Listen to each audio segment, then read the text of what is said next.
ఇక వరలక్ష్మి వ్రతం కోసం ముందు నుంచి అన్ని రెడీ చేసుకుంటున్నాము. ఈ రోజు వెడ్నెస్డే కాబట్టి అన్ని పూజ సామాన్లు క్లీన్ చేసుకున్నా. పూజ సామాన్ క్లీన్ చేసే పౌడర్ కన్నా నాకైతే చింతపండుతోనే ఈజీగా క్లీన్ అవుతాయి అనిపిస్తుంటుంది. చింతపండు ఇసుక బాగా షైన్ కూడా అవుతాయి పూజ సామాన్లు. 1 వీక్ దాకా అలాగే ఉంటాయి. అందుకే నాకు ఇదే బెటర్ అనిపిస్తూ ఉంటుంది. అమ్మ వంట పని చేసుకుంటుంటే నేనైతే పూజ పని చేసుకున్నా. ఈ రోజు మా చిన్నమ్మ అయితే నేను సరిగ్గా చేస్తున్నానా లేదా అని చెక్ చేయడం కోసం అలా కూర్చుందనమాట. మాకు వరలక్ష్మి వ్రతానికి పల్దానాలు కలసాలు అవన్నీ పెట్టి పూజ చేయాల్సినవి ఏమీ లేవు. సింపుల్ గానే మనకు నచ్చిన ప్రసాదాలు వండుకొని తాంబూలం ఇచ్చి ఉన్న దాంట్లో అమ్మవారికి భక్తిగా పూజ చేయడమే.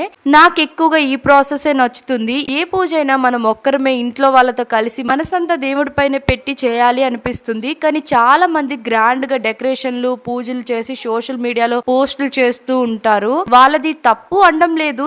మనం చేసిన పూజలు బయట వాళ్ళు అంటే ఇంటికి వచ్చి చూడడం వేరు, ఫోన్లో చూడడం వేరు అనేది నా అభిప్రాయం. అంటే ఇప్పుడు ఫోన్లు చాలా మంది రోడ్డు పైన వెళ్తూ చూస్తుంటారు, లేదా బెడ్రూమ్ లో పడుకొని చూస్తారు. చాలా మంది ఇప్పుడు బాత్రూమ్ లో కూడా తీసుకెళ్తున్నారు కదా.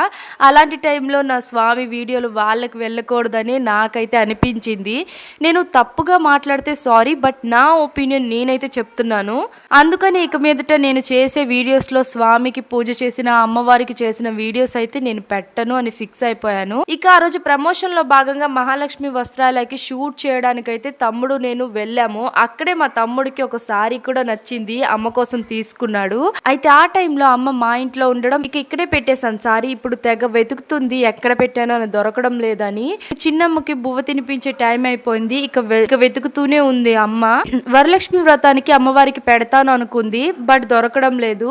ఒక 3 days వర్షం వాయించేసాక ఈ రోజే చక్కగా ఎండ వచ్చింది. ఈ రోజే బట్టలు ఇంట్లో క్లీనింగ్ అన్ని ఈ రోజే అవుతున్నాయి. అందులో అమ్మ సారీ ఎక్కడ పెట్టేసిందని తెగ వెతుకుతూనే ఉంది. మొత్తానికైతే అమ్మ చీర అయితే దొరికింది. అయితే ఆ స్టోర్ వాళ్ళు సారీతో పాటు వరలక్ష్మి వ్రతం బుక్ కూడా ఇచ్చారు. అందుకే సెంటిమెంట్ గా ఫీల్ అయింది అమ్మ. మా చిన్నమ్మ ఇక ఫోన్ లో అన్ని చూసి వాళ్ళ తాతకు అడిగి మరీ తెప్పించుకుంటుంది. అయితే ఈ రోజు బెలూన్స్ చూసింది. బెలూన్స్ తాతను ఫోన్ చేసి మరీ చెప్పింది.